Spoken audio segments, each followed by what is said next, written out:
Well, I'm very excited today to be here with Nickie Simonetti, and she is a longtime teacher, as long as me, 50 plus years, and she has more certifications.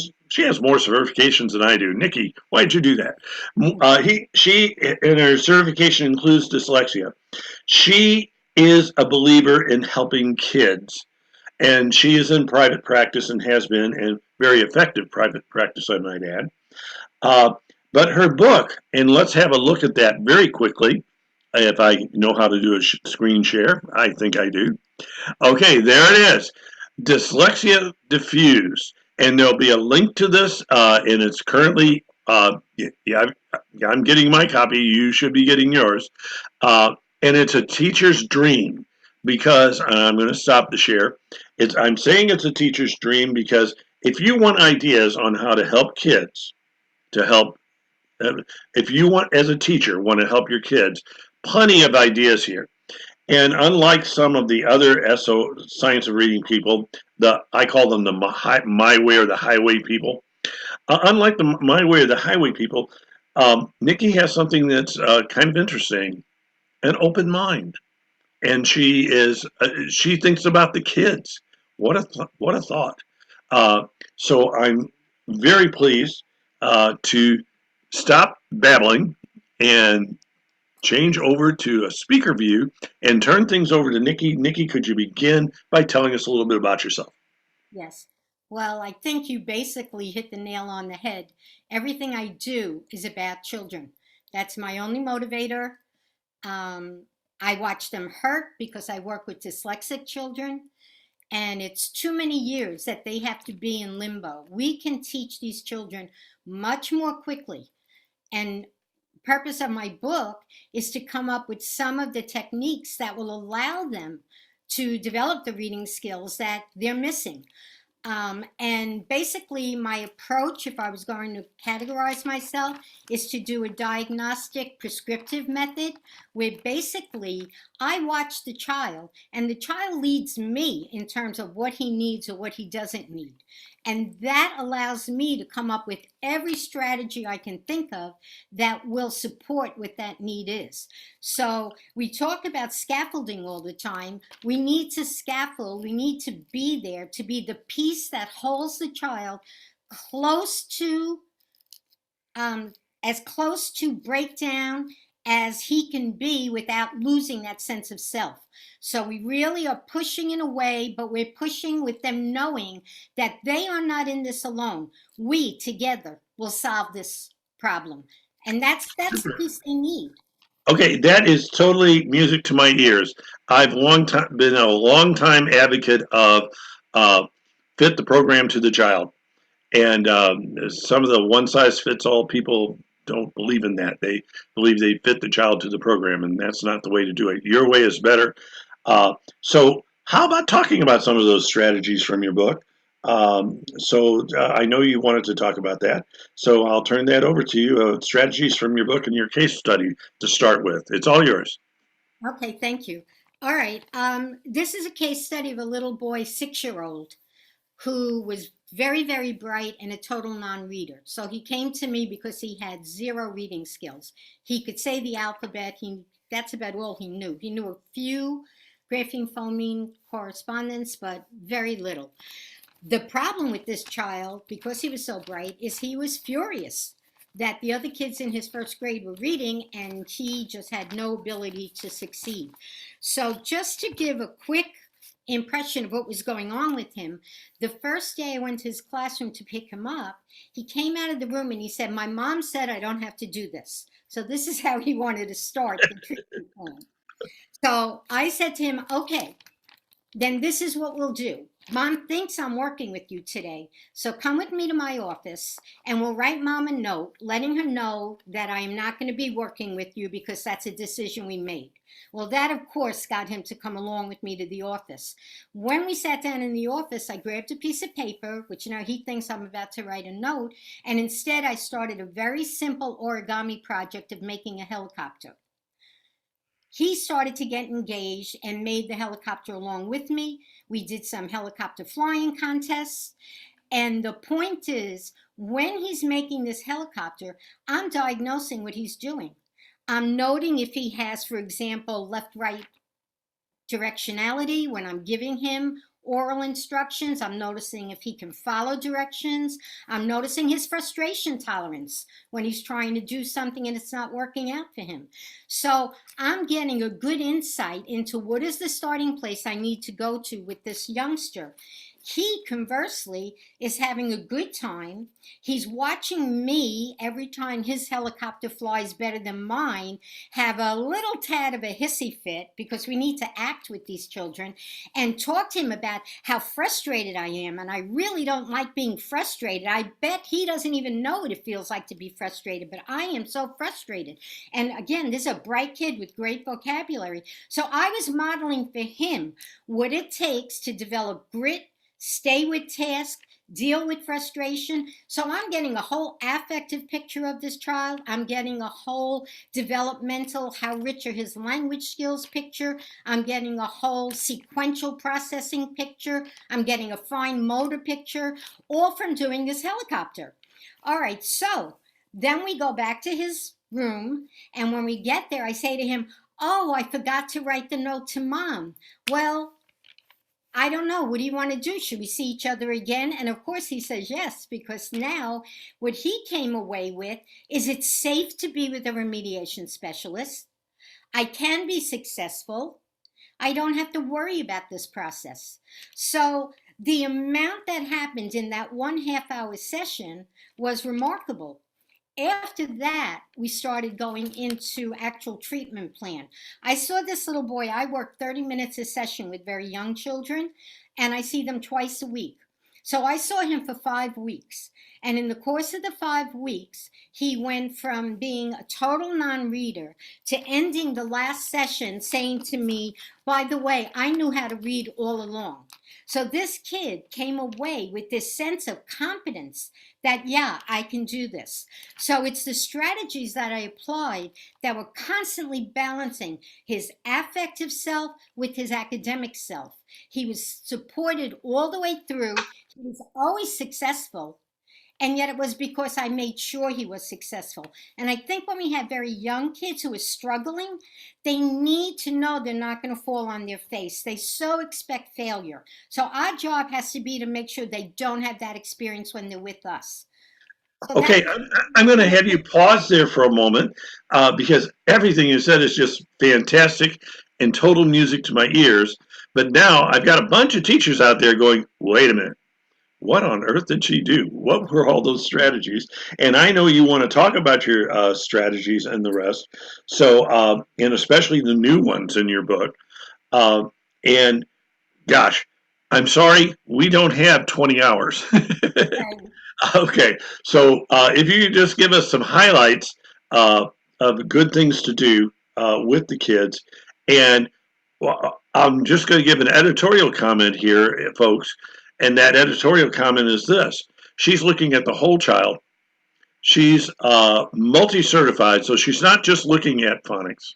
She's not just looking at uh, the cognitive domain. She's looking at the affective domain. She is worried from day one about motivation. All those things are music to my ears, and it's also why you're so successful. So, back to the real question, because my listeners are not really wanting to listen to me. What they want to listen to is just give us some headlines out of your book, some great strategies, please, especially ones we might not have thought of before. So it's all Okay. yours again. All right. Well, basically, what I do at the beginning is I have children come up with the direct correlation between a printed letter and the sound, the phoneme. Here comes all the SOR people getting crazy. The association with that letter. We have to remember that when children are reading, and right now, so much of what the focus is on is phonics. And I start with phonics. I'm a big phonics advocate. But they still have to look at a page and see what's before them. So unless that visual input is coming in accurately, it doesn't matter how well they know phonics. And we see this with children where we can spell a word to them and they will be able to say what that word is. but we will show it to them on a page and they can't read it. So the visual piece is a big piece that currently I feel is being very overlooked in terms of what it is that children need. Perfect example is you get children who will see the word play, Play, and they will read the word help. That's a very common problem with dyslexic children. So what they're really doing is they're missequencing the letters, they're inverting letters, and all this stuff right now is not, quote, in mode, but that doesn't mean it's not a real impacting feature in these children. So what I do when I'm starting with the phonics is I use two strategies. One, I want them to know short vowels, and that's important to me. And the other, I want them to know the most common association to a consonant letter. So what do we do then? I'm going to pause you here again just for a second and say, boy, is that ever research based. That's the thing to do. Start with the simple, start with those things that have the least possibility of changing. Especially the consonant sounds. So you're totally there with the research, with your practice. So sorry for that interruption, but I just No, wanted to point I'm that out happy because that this is mutual communication because that's how we become flexible in our thinking as educators. We can't just have our ideas, it takes us nowhere. We're in a closet. So we need that back and forth. So, anyway, all right, so how do we do this? Step one is I said to this little boy, what are vowels? And like almost every kid who's in first grade and beyond, they'll say A, E, I, O, U. Okay, so then comes the question, well, why are they vowels? The theme that I think needs to be presented to children is that vowels are the letters that open the mouth. And you know, Dr. Sam, I had shared with you how I'll take the letter V for vowel, and then I'll slant it sideways, and I'll draw lips on the top and the bottom, and I'll tell them a vowel, that V vowel is the letter that opens your mouth.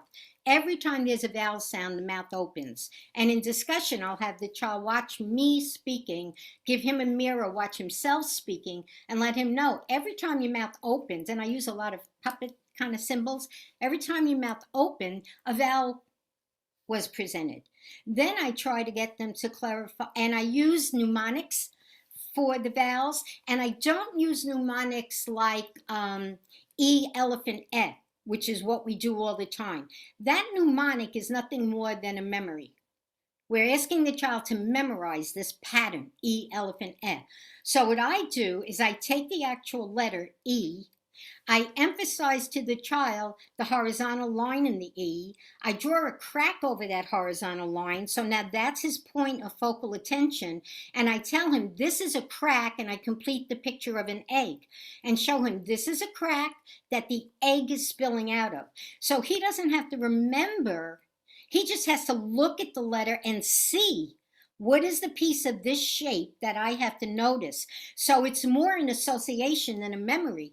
And that's something that literally in one 15-minute lesson, we do every short vowel with no problem at all, just by having that visual association that if I'm looking at an A, and it's very common to use apple for A, but what I have them do is take the vertical line in the A, highlight it, and tell them it's a stem. And out of that stem, we draw the apple. We color in the circular part of the letter A. So the child really gets this idea of all I have to do is notice there's the stem. Oh, this was the picture I made of an apple.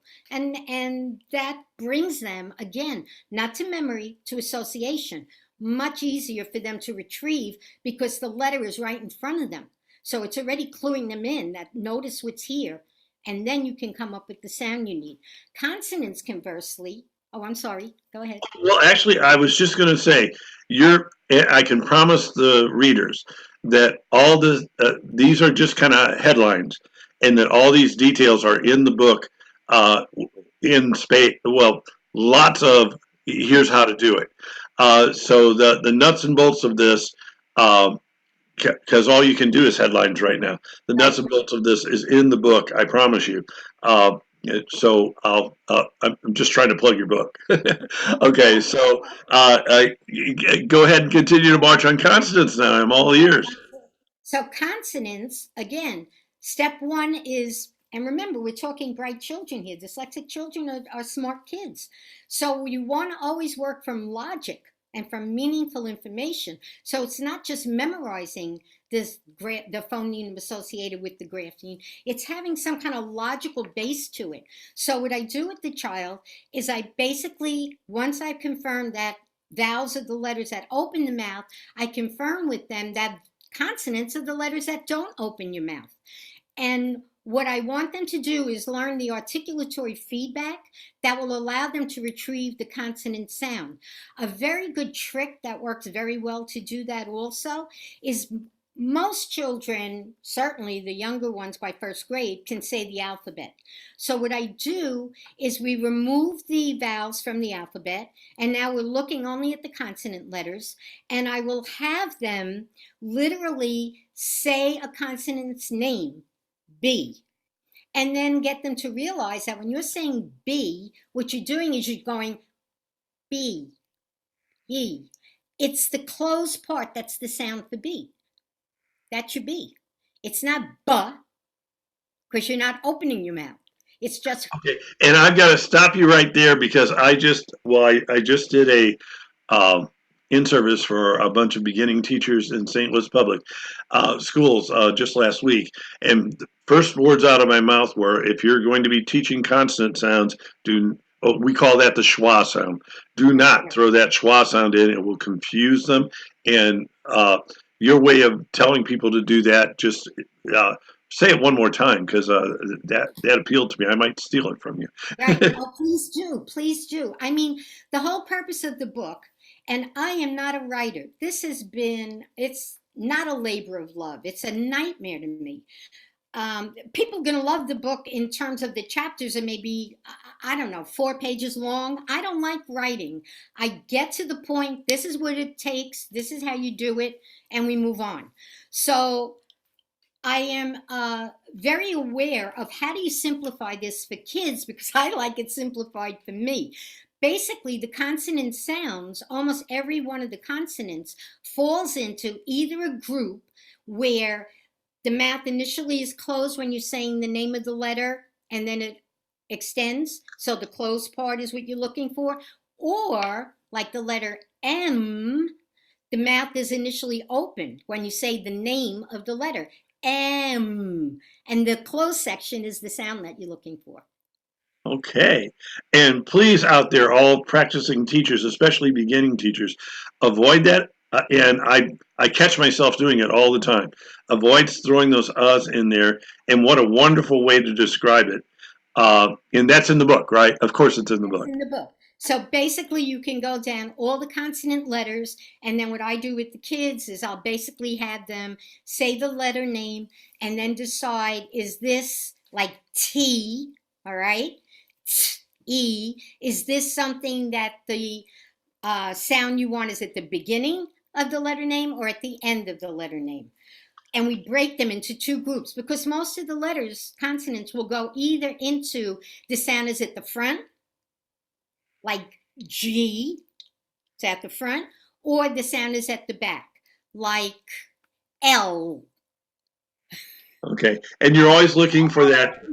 You're always looking for what you are doing when your mouth is closed. And Exactly. that is And such a that's the that's such an Nickie easy Simonetti way to do it. And what an insight.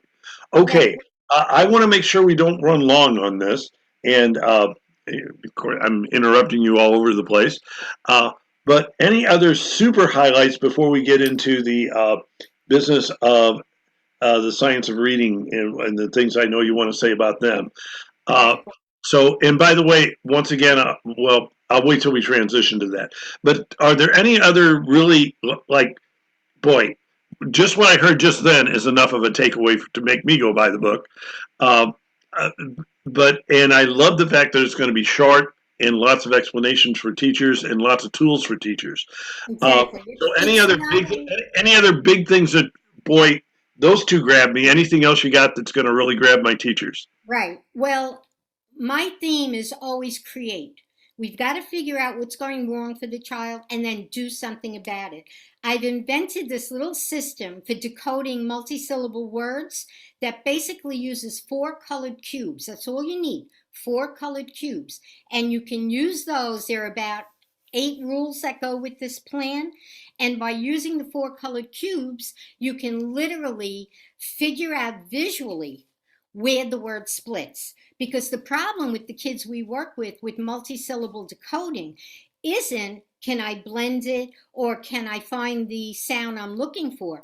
The problem is they look at this mess, misconception, and they're saying, I don't even know where to start with this.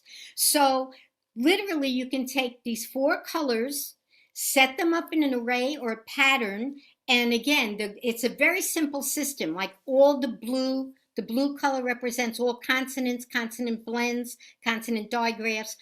White is all the vowels, and the yellow is prefixes and suffixes. And you just set up the pattern.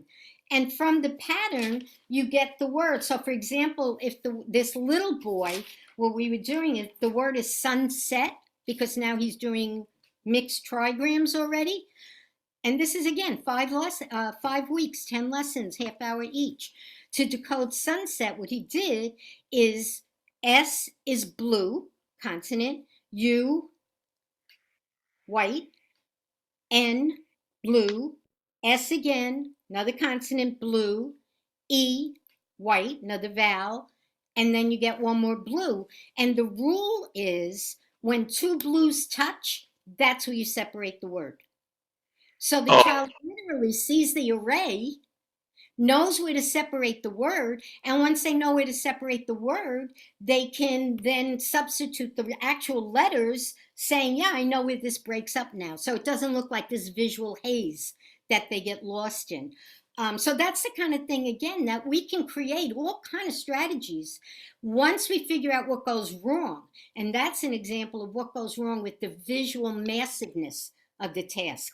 So we need a way to simplify it, and to simplify without letters, because the letters have a threat to them already. So we've got to take that affective piece, that as soon as they look at a book or a page, they're already saying, not for me. So it's a lot of scaffolding on all sides, not just the academic, but also the emotional. okay. Well, I'm going to kind of begin to try to wrap things up to the next thing, and I think you have given several. Boy, I got to go look at that book again. And I've got, well, I'm working with some kindergarten, first, second, third graders this year, and I've got to go back and look at your book again, and especially with some of my second graders, throw some of those ideas in. Yeah, And it's the a great nice thing little is, system. They like it. And yeah, what's interesting about the block thing, what I see, because I started this with high school kids, but what I noted with it is they do it for about, I'd say, 4 or 5 weeks, and then they internalize the color system, and then they don't even need the blocks anymore. They know this is where these are two blues right here, and they automatically know where to do that split. So it's interesting how quickly they take on the strategy and don't need the support. Then they can just utilize their own thinking about what does this word look like if I did it in blocks. They can do that internally. So, but what I did want to also just quickly mention is that this book has more information than the original book, which was called Smart Kids Struggling Readers. So in here, there's also a section on IEP, which I think is very important, that really empowers parents in terms of what do you have to do to get an IEP that's going to work. There's a section that I particularly like on the affective needs. And not only what do we do to deal with the emotional struggles of a dyslexic child, but the emotional struggle of the teacher working with a dyslexic child, and the emotional struggle of the parents and family living with that dyslexic child. Because each of them are suffering from dyslexia, different ways, but they're all suffering from it. And we have to recognize a very important point. Academic remediation is a therapeutic process, and I would underscore that 10 times over. We are doing therapy, whether we like it or not. So we need skills to be able to open those doors that need to be open to ensure that progress is made for everyone. So, for example, with the parents, once the child really starts to build skills, and the way I approach them, they do it very quickly, the parent is very initially delighted, But that very quickly often goes away because the parent is now saying, who is this kid? I know the incompetent kid and I know what to do with him. But the child's whole personality changes and the child's dynamic in the family structure changes. So there's a lot of stuff that almost sabotages our work when we're not aware of all these affective pieces that are also in play. So I think that's important. And the only other thing I'd mention in terms of what's in the book that I like a lot is there's a section on college transition. And I really like that because what we need to let kids know, if you're working with a dyslexic kid, that kid's gone through 12 years of struggle. And what we need to let them know is college is in your control now. It's not going to be a rehash of the last 12 years. You will pick your courses, you will pick your schedule. If you like to sleep late, take afternoon classes. Don't take more than whatever basic matriculation is. You don't even have to go to class every day. Make it work for you. Go audit classes. See which teachers use a language style and a textbook style that you're comfortable with. Choose who you're going to be working with. Don't leave it up to the system where unfortunately elementary and high school, all those choices are made for the child.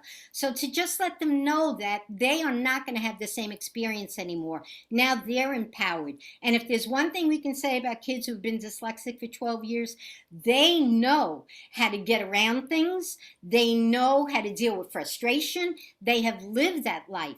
So now they're actually at an advantage compared to some of their fellow students who have no idea how to deal with frustration or a due date because they never had to cope with any of that. Where our kids, they're doing that all the time. So I think that I know I want to get a hold of a copy of your new book with all those new additions. And at this point, I guess we are now to that famous point in any Bomarito interview, and that's where I'm going to change over the view here so that they see us both together, and we are going to do a Zoom wave goodbye. Bye, goodbye. everybody, Thank and thanks for you. listening in. Hey, buy that book, folks. I'm not kidding. So, thank you, and Well, just to readers, there'll be say the more to come. cover, yeah, just to say the cover of the book is basically the picture of a maze. And authors get to choose their covers, right? I really felt that said a lot that these kids are stuck in a maze and we can get them out of it actually quite simply. So thank you for giving me the opportunity to share. Well, thank you for writing that book. There's going to be many a teacher looking through it and learning from it. So thank you again, and one last Zoom wave goodbye. Thank you, Dr. Sam. Bye Right, now. bye bye.